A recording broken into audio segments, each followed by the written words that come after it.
Hello student, welcome to my channel. आज हम पढ़ने वाले हैं इस क्लास +2 समाज शास्त्र इंपॉर्टेंट क्वेश्चन फॉर एग्जाम अध्याय 18 सामाजिक परिवर्तन की प्रक्रियाएं।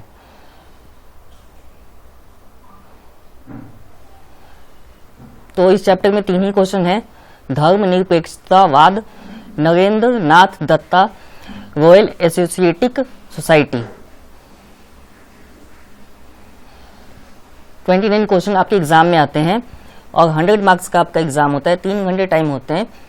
1 नंबर, 2 नंबर, 6 और 4 नंबर के क्वेश्चन आते हैं। 4 टाइप्स के क्वेश्चन नॉर्मली आपके एग्जाम में आते हैं। जो क्वेश्चन 1 है वह धर्मनिरपेक्षतावाद 13 में आया हुआ है 2 नंबर में। हम ऑलरेडी ये क्वेश्चन या टॉपिक या टर्म्स पढ़ चुके हैं। 7वीं में पॉलिटिकल के बुक में होता है आपके। 7वीं से 10वीं तक कम से कम 4-5 बार हर स्टूडेंट पढ़ के ही आता है। SST के बुक में होता है पॉलिटिकल में स्पेशली, लेकिन यहाँ पे आपको सोलॉजी में दिया गया है। फिर भी टर्म्स वैसे ही आप लिख सकते हैं, ऐसा कोई है नहीं कि टर्म्स आप डिफरेंट लिखते हैं कि या फिर पॉलिटिकल जैसा लिखते हैं तो मार्क्स नहीं मिलेगा। आराम से मार्क्स मिल जाएगा। अभी आंसर पढ़ते ही आपको समझ में आ जाएगा कि इसमें कैसे हैं।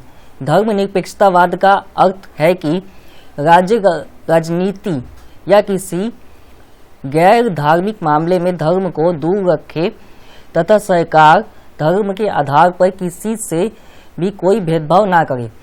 बिल्कुल इसे ही बोलते हैं धर्मनिरपेक्षतावाद। भारत में ये संविधान में लागू है। धार्मिक स्वतंत्रता का अधिकार मौलिक अधिकार में ही ऐड है।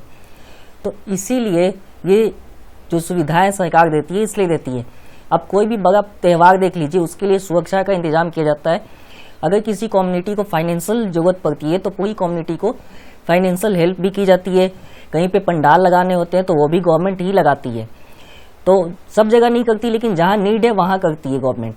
बाकी जो सुरक्षा है वो सभी जगह प्रोवाइड कराए जाते हैं। बड़े त्योहारों में ये देखने को आराम से आपको मिलेगा। जैसे हिंदू में दुर्गा पूजा, इसमें आपको बड़े बड़े जो मंदिर हैं उनके बाहर आर्मी या पुलिस की टीम खड़ी होती है। जब तक पूजा 7वीं, 8वीं, 9वीं, 10वीं ये 4 दिन चलते हैं सबसे ज़्यादा भीड़, तो ये चारों दिन रखी जाती है। वैसे बाकी दिन भी होते हैं, लेकिन इस दिन सुरक्षा ज़्यादा रखी जाती है। मुस्लिम में जब ईद होते हैं तब रखी जाती है सुरक्षा। बाकी जो क्रिश्चियंस होते हैं उनमें जो आपका 25 क्रिसमस डे होता है उस दिन स्पेशली सुरक्षा दी जाती है बड़ी बड़ी गिरजाघर के पास। तो ये सुरक्षा सभी को प्रदान है, ऐसा एक को धर्म को नहीं है। ये भारत, क्योंकि भारत एक धर्मनिरपेक्ष देश है, इसीलिए धर्मनिरपेक्षता का अर्थ किसी के धर्म का विरोध करना नहीं है, बल्कि सभी को अपने धार्मिक विश्वासों एवं मान्यताओं को पूरी आज़ादी से मानने की छूट है। धर्म का मतलब ये नहीं है कि अगर आप अपने धर्म का पालन करें तो दूसरे के धर्म का मजाक उड़ाएं। ये बिल्कुल रॉन्ग है। अगर कोई भी व्यक्ति ऐसा करता है तो उस पर कानूनी कार्रवाई होगी। प्रूफ हो जाते हैं तो जेल भी भेजे जाते हैं, ये कॉमन है। तो यही है धर्मनिरपेक्षतावाद। वाद जितने आपको लगेंगे ना, जितनी जगह आप वाद वर्ड आप देखते हैं पॉलिटिकल में, हिस्ट्री में, सोलॉजी में, इकोनॉमिक्स में या ज्योग्राफी में भी, तो वाद का मतलब ये विचार। धर्म हम जीते हैं। धर्मनिरपेक्षतावाद एक विचार है। वो विचार ये है कि सबको अपने अपने धर्म के अनुसार जीने का, चलने का अधिकार है, काम करने का अधिकार है, पूर्ण स्वतंत्रता है। क्वेश्चन 2, नरेंद्र नाथ दत्ता का धार्मिक नाम क्या था और इनका जन्म कहाँ हुआ था। 13 में क्वेश्चन है, 2 नंबर में है।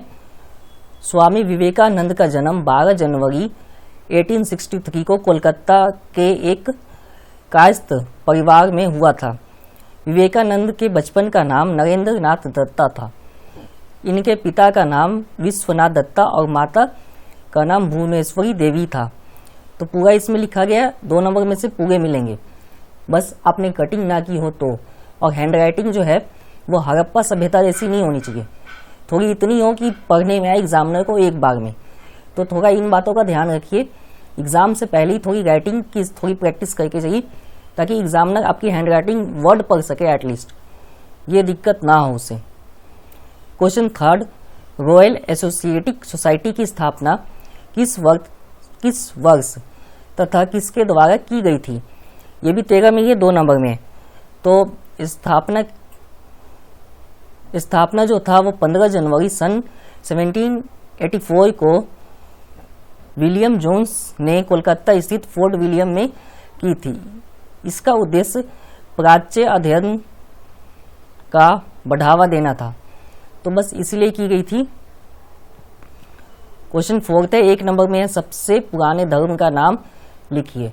तो सबसे पुराना धर्म उसे मानी जाती है, वेद के अनुसार जो धर्म चलते थे वो सबसे पुराने, क्योंकि वेद से पुराना कुछ भी नहीं है धरती पर। वेद सबसे पुराना माना जाता है। कि धरती पर लिखने पढ़ने की प्रक्रिया स्टार्ट हुई तो पहला रूप वेद के रूप में देखा गया। तो वेद को अपनाने वाले जो लोग थे वो सब सनातन धर्म कहलाते हैं। तो सनातन धर्म जो था वो पहले धरती पर आया था, सबसे पहला धर्म है। उम्मीद है इस वीडियो से आपको हेल्प होगा। कई सारे क्वेश्चंस आपको पता लगे, 1 नंबर के भी क्वेश्चंस देखे हैं आपने, तो ये सारे आपको प्रैक्टिस करने हैं। जो चैनल पर नए हैं सब्सक्राइब कीजिए। कमेंट करके जो स्टूडेंट धन्यवाद देते हैं उनको बहुत बहुत धन्यवाद। एप्रिसिएटेड के लिए जो डाउट पूछते हैं उनको भी धन्यवाद। वीडियो उम्मीद है इस वीडियो से हेल्प होता ही है, तो लाइक किया कीजिए। आपके एनआई में फ्रेंड है उन्हें शेयर किया कीजिए ताकि उनकी भी हेल्प हो सके और एनआई की जो धारणाएं हैं उसे बदली जा सके। जिनको ये लगता है कि एनआई में पास नहीं हो सकते वो सब भी पास हो सके और ये धारणा बदली जा सके। मैं ये चेंज अकेले नहीं कर सकता, आप सब का साथ जरूरी है, मिलकर ही कर सकते हैं ये चेंजेस। उम्मीद है आपको ये सेशन भी समझ आया होगा। वीडियो देखने के लिए धन्यवाद। नेक्स्ट वीडियो में मिलेंगे।